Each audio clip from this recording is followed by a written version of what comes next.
প্রত্যেকটি যদি একটা নিয়মের মধ্যে না আসি, তাহলে ঢাকা শহরটাকে আমরা পরিষ্কার পরিচ্ছন্ন রাখতে পারবো না, সুন্দর করতে পারবো। আরেকটা ধানমন্ডি লেক, আপনারা জানেন যে আমাদের ঢাকা শহরের মধ্যে বিশেষ করে দক্ষিণে আমাদের এটা একটা সুন্দর জায়গা, যেটা ঢাকা সিটি দক্ষিণের ফুসফুস অন্তত আমরা বলতে পারি। আমরা লেকটাকে আমরা নতুন করে সুন্দর করতে চাই।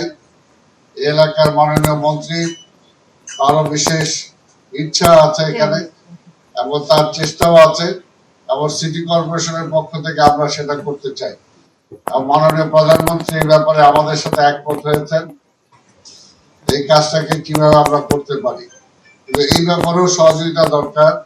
লেকের কোনোভাবেই যাদেরকে ইজারা দেওয়া হয়েছে, দরকার হলে ইজারা আমরা ক্যান্সেল করে দেবো, কিন্তু কোনোভাবেই এই লেকটাকে কমার্শিয়াল ভেন্যু বানানো যাবে।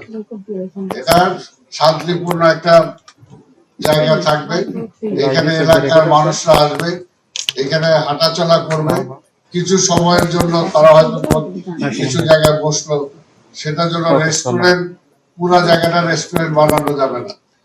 কিছু জায়গায় যতটুকু বরাদ্দ দেওয়া হয়েছে ততটুকুর মধ্যেই তাদেরকে থাকতে হবে। গতকালকে আমি আসার পর দেখলাম যে একটা অবাস্তব একটা ব্যাপার, যে সম্পূর্ণ জায়গায় একটা মেলা চলছে। কারা মেলা করলো, কারা অনুমতি দিল, সিটি কর্পোরেশন জানে। এইভাবে তো চলতে পারে না, সেই জন্য পরে তাদেরকে উচ্ছেদ করা হয়েছে। এর জন্য আমি বিশেষ করে আমাদের ধানমন্ডি সোসাইটিকে বলবো যে আপনারা এই ব্যাপারে আপনাদের বিশেষ দায়িত্ব পালন করতে হবে, এবং এখানে এটাকে রক্ষা করার জন্য মাননীয় মন্ত্রীর পক্ষ থেকে প্রতিনিধি আছে, আপনার সোসাইটির পক্ষ থেকে প্রতিনিধি আছেন, বিভিন্ন আমাদের সংস্থা থেকে প্রতিনিধি দেওয়া হয়েছে। আমরা বলবো যে আপনারা দয়া করে মাঝে মাঝে বসে এটাকে কিভাবে সুন্দরভাবে পরিচালনা করা যায় সেই ব্যাপারে সিটি কর্পোরেশনকে আপনাদের সহযোগিতা করতে হবে। তা না হলে তো রক্ষা করতে পারবো না। ঈদের দিন আমি আসলাম, আবর্জনা পরিষ্কার করার পরে দেখলাম ওইখানে একটা মহিলা আর সাথে 2-3টা ছেলে গোবর, যার নারী ভুড়িগুলো, গরুর নারী ভুড়িগুলো ওইখানে পরিষ্কার পাশ দিয়ে আপনাদের ধানমন্ডির লোকজন হেঁটে যাচ্ছে। তাদেরকে তো বাধা দিতে হবে, বাধা না দিলে তো সে সচেতন হবে না। এই কাজগুলো তো আমাদের সবাইকে করতে হবে।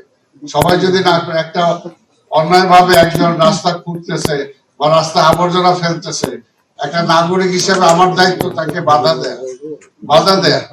সেই কারণে সেই কাজগুলো যে আমরা করি, আমি বিশ্বাস করি যত এইবারের ঈদে পুরাপুরি না হলে অত 10-15% মানুষ কিন্তু সচেতন হয়েছে।